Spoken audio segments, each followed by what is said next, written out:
قرن رد 10 سنتيمتر يعني 0.1 متر بعد التحويل. its radius 7 سنتيمتر يعني 0.07 متر بعد التحويل. permeability 0.002 ويبر over ampere per meter. An electric current of intensity 20 ampere passes in it. If the current vanished يعني معنى كده ان الكرنت الجديد بقى زيرو. I2 هتبقى زيرو. In a time أو through 0.5 second.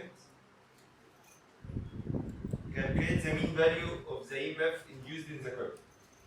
المسألة دي قبل ما أفكر أنا هستخدم إيه ولا هعمل إيه قبل أي حاجة. أنا عندي واير اتلف بقى كويل، يبقى أوتوماتيك هعمل إيه؟ يبقى ال N equal اللينس بتاع الواير over 2 باي R.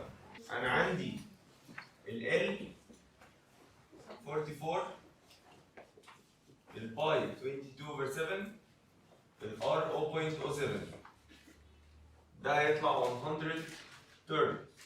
بعد كده هنشوف انهي رول للسيلف اندكشن هيشتغل. ده كويل بيعمل سيلف اندكشن على نفسه لان هو مفيش كويل تاني، هو الكويل اللي ماشي فيه كارنت حصل فانيشنج حصل انديوسد امام.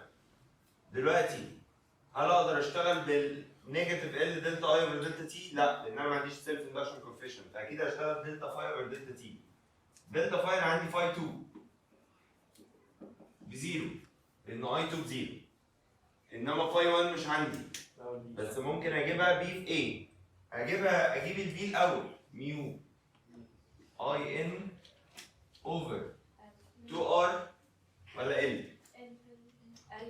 ال عشان سولونويد. مين قال ان هو سولونويد؟ عشان هو كويل ليه لانس ملفوف حوالين رد طويل، ما دام كويل ليه لانس يبقى دوت سولونويد.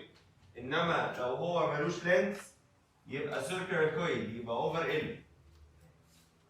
الميو 0.002 الاي ب 20 النمبر اوف تيرنز ب 100 اوفر ال 0.1 دي هتطلع 40 تسلا.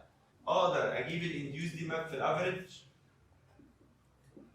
نيجاتيف ان دلتا فاي اوفر دلتا تي. اتفقنا؟ هنفك الاول الدلتا. دلتا فاي اللي هي 0 ماينس بي في اي يعني نيجاتيف بي في اي اوفر دلتا تي. نيجاتيف هتروح مع النيجاتيف. الان ب 100 البي جبناها ب 40 الاريا باي ار سكوير اوفر التايم 0.5. هنشوفها بكام فولت؟ مش مهم، خلصت المسألة.